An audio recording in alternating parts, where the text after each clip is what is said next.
বন্ধু বান্ধৱীসকল, এইখিনি ভেদাইলতা আৰু নৰসিংহৰ পাতৰ বৰা। প্ৰথমতে মই মচুৰ দাইল অলপ তিয়াই সেইখিনি ধুই চাফা কৰি লৈছোঁ আৰু তাৰ লগতে মই আধা খুন্দা চাউলৰ গুড়ি অলপ দিছোঁ। তাৰ পাছত মই তাৰ লগত আন্দাজ অনুসাৰে অকণমান পানী দিলোঁ আৰু সেইখিনি মই মিক্সিত ধুনীয়াকৈ এটা পেষ্ট বনাই ল'লোঁ। এইখিনি ভেদাইলতা আৰু নৰসিংহৰ পাত। এইখিনি ধুই চাফা কৰি মই এনেকৈ সৰু সৰুকৈ কাটি ল'লোঁ। তাৰ পাছত এই পেষ্টটো মই তাত দি দিম।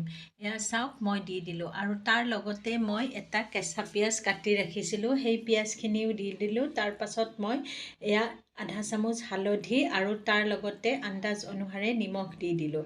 এতিয়া মই চামুচেৰে ধুনীয়াকৈ সেইখিনি মিক্স কৰি ল'ম। এয়া চাওক, মই ধুনীয়াকৈ চামুচেৰে মিক্স কৰি ল'লোঁ। তাৰ পাছত এয়া মই কেৰাহী এটাত তেল দিছোঁ ষ্টভত আৰু এনেকৈ মই তেলখিনি চাৰিওফালে লগাই লৈছোঁ টাৱাখনত। তাৰ পাছত মই এনেকৈ চামুচেৰে ধুনীয়াকৈ সেইখিনি দি গৈছোঁ। এয়া চাওক, মই ধুনীয়াকৈ দি গৈছোঁ।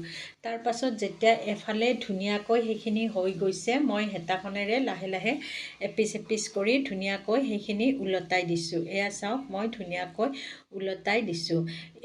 এনেকৈ যেতিয়া মই বৰা বনাইছোঁ তাত তেল বহুত দিব নালাগে, আন্দাজ অনুসাৰে অলপ তেল দিলেই হৈ যায়। তাৰ পাছত এনেকৈ যেতিয়া মই এইখিনি ওলটাই দিলোঁ, ষ্টভটো চিমত দি মই দুবাৰমান এনেকৈ ওলট পালট কৰি দিলোঁ।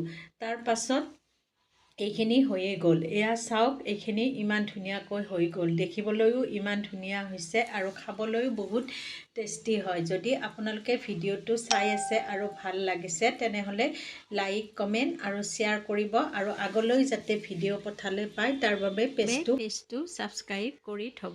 আজিলৈ ভিডিঅ'টো ইমানেই।